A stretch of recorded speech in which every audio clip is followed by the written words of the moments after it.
Hi Aris, welcome. So tingnan natin kung ano yung mensahe sa'yo. Give me the message for Aris. Ano yung mensahe para kay Aris?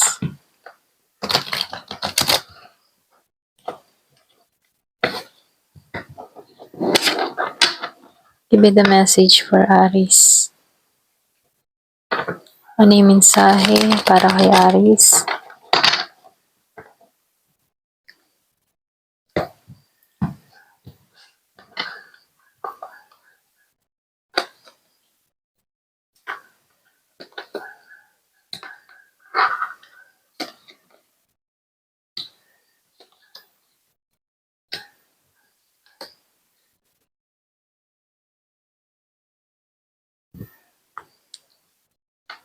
Nakikita ko dito yung iba sa inyo.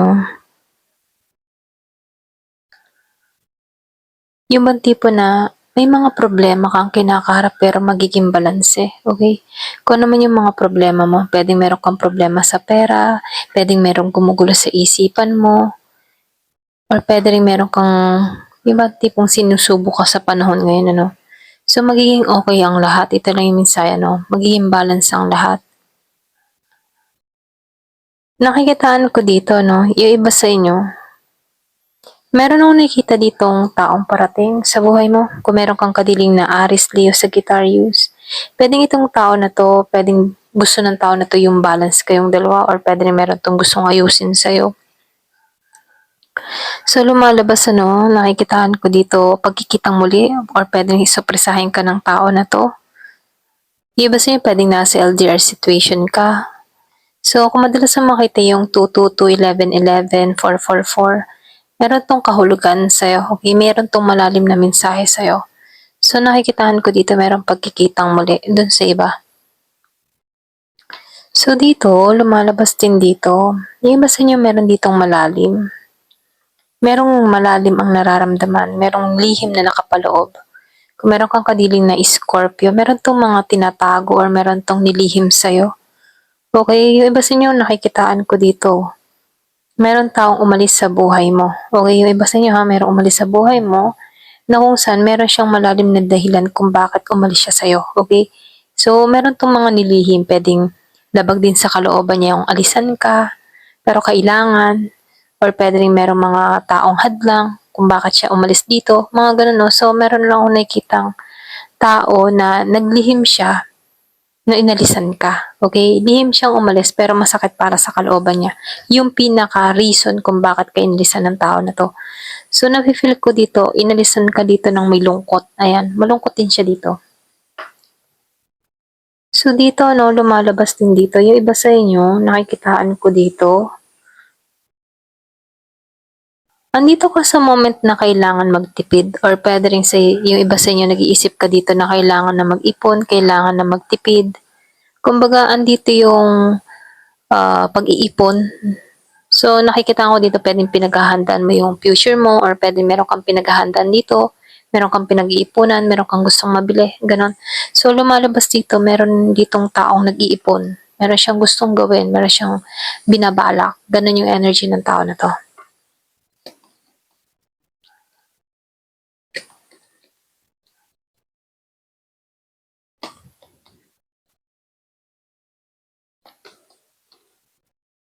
So dito nakikitaan ko dito, malakas yung intuition mo. Kumbaga, meron kang inner knowledge or inner knowing na kung saan naiiwasan mo yung mga dapat iwasan, okay? Kumbaga, meron kang vision or pwede rin sabihin, meron kang mga natutuklasan sa sarili mo, maging sa pagpapasya mo, hindi ka basta-basta kumikilos, pinag-iisipan mo to, okay? Kumbaga, meron ka ditong vision sa mga ginagawa mo.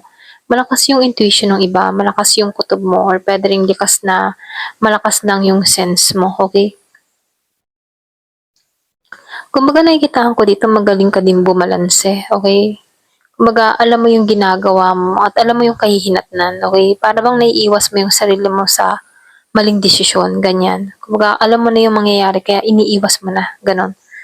So, lumalabas din dito, meron akong nakikitang tao dito na yung bang tipo na umaasa to, okay? Pwedeng meron ditong tao nag-start muli, okay? Kumbaga, nagbabaka sakali siya dito, nagsisimula siyang muli para sa kanyang sarili. Ganyan yung energy nito, okay? So, nakikitaan ko dito, no, yung iba sa inyo, merong sikat na tao dito or pwede ring sabihin na meron kang mga ginagawa na attract sa tao, okay? Pwedeng ikaw yung tipo ng tao na attractive ka, meron kang karisma sa tao, maraming humahanga or pwede rin na hinahangaan ka ng tao. Pwedeng sa ginagawa mo, or pwede rin kung yung iba sa inyo active ka sa social media, meron kang mga ginagawa sa TikTok, Facebook, YouTube. So may pagkilala, kumbaga interesado yung tao na malaman or makilala ka. Ganon, okay? May paghanga sila sa'yo. Ayan. So dito ano nakikitaan ko dito merong balanse na mangyayari. Kumbaga yung pag-angat mo dito may balanse, okay? So lumalabas dito na unti-unti kang aangat na kung saan ginagabayan ka dito sa pag-angat mo. So lumalabas dito na marunong kang alam mo yung tipo na marunong kang dumiskarte, okay? Kung bakit umaangat ka sa panahon ngayon dahil maraming idea na pumapasok sa kaisipan mo na kung saan nagagamit mo 'to lalong-lalo na sa pinagkakakitaan mo, okey? Puwedeng yung iba sa inyo marami kang gustong gawin, meron kang plano, meron kang business or meron kang binabalak ano. So lumalabas dito marami kang ideyang pumapasok na kung saan nafi-feel ko dito na magsuswak or magtatagumpay, ayan. So dito 'no, yung iba sa inyo meron kang kaaway, meron akong nakikitang Aries, Leo, Sagittarius, meron kang kakompetisyon, puwedeng kakompetisyon sa larangan ng trabaho, kakompetisyon sa pag-ibig or puwede rin sa kakompetisyon sa mga ginagawa mo, okay? Puwedeng yung iba sa inyo, kahit hindi ka nakikipagkompetensya dito, naisip ng tao nito ikaw yung malaking sagabal para sa kanya, okay? So nakikitaan ko dito 'no, puwedeng inggit or puwede ring sabihin na ayaw niyang malamangan sa'yo, mga gano'n 'no. So lumalabas ito, meron ditong handang ipaglaban yung kanyang sarili, okay? So nafi-feel ko dito puwedeng itong tao na 'to may ego, ayaw niya ng malalampasan mo siya, gano'n. Puwedeng yung iba sa inyo kung meron kang mga ginagawa sa social media, puwedeng katulad din ng ginagawa mo na kung saan itong tao na 'to, ayaw niya na malalamangan mo siya, gano'n, okay? So dito 'no, meron akong nakikitang betrayal na nangyari sa'yo. Yung iba sa inyo 'no, kung meron kang kadiling na Gemini, Libra, and Aquarius, meron akong nakikitang betrayal. Puwedeng 2 beses ka na niloko ng tao na 'to. Puwedeng relasyon, puwedeng kaibigan, puwedeng katrabaho, puwedeng kapamilya, puwedeng kapitbahay. So nafi-feel ko dito 'no, meron 'tong ginawa sa'yo, okay, or puwede ring 2 beses na 'tong gumawa ng patalikod sa'yo na kung saan pinatawad mo 'to, okay? So dito 'no, mas nananaig sa'yo yung, pang-unawa, gano'n. So lumalabas dito na malawak yung pang-unawa mo, mas nakatuon ka ngayon sa spiritual mo, okey? Kumbaga nagiging aware ka sa mga ginagawa or kinikilos mo at nagiging aware ka din dito sa tao na 'to. Pero bagkus na maging malalim yung galit mo dito sa tao na 'to, mas nilalawakan mo yung pang-unawa mo dito at pinagpapasensyahan mo na lang 'to, okey? Yung iba sa inyo 'no, kumbaga andun yung haba ng pasensya mo. Kahit merong mga taong nagloloko sa'yo or niloloko ka dito, hinahayaan mo 'to at kumbaga hinahayaan mo lang siya, pero hindi ka naman nagpapauto, gano'n 'no. Hinahayaan mo lang siya kasi ayaw mong magulo yung isipan mo or puwedeng pinoprotektahan mo yung peace of mind mo. Kaya dito 'no, mas pinipili mong manahimik. For example, tsini-tsismis ka or puwede rin sabihing ginagawan ka ng kuwento-kuwento ng iba, okey? Imbes na patulan 'to, mas mas nilalawakan mo yung pang-unawa mo, okey, gano'n. So nakikita ko dito aware ka sa mga action mo, sa kinikilos mo, gano'n. So dito 'no, lumalabas talaga yung Emperor energy mo, okey, Aries, kasi ang Emperor Aries 'yan, eh.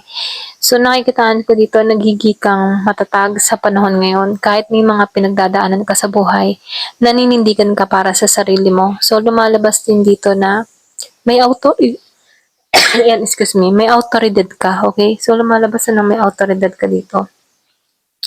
Naninindigan ka para sa sarili mo. Ayan, wait lang ha.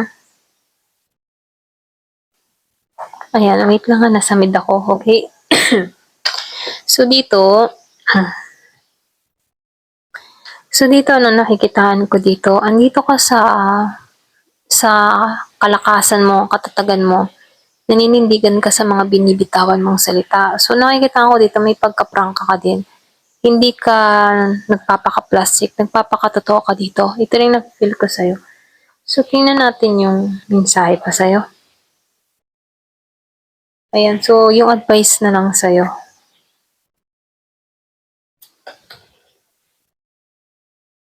So dito na meron kang trust the journey, faith, trust, and surrender and patience. So nakikita ko dito, meron ditong patient na parating sa'yo.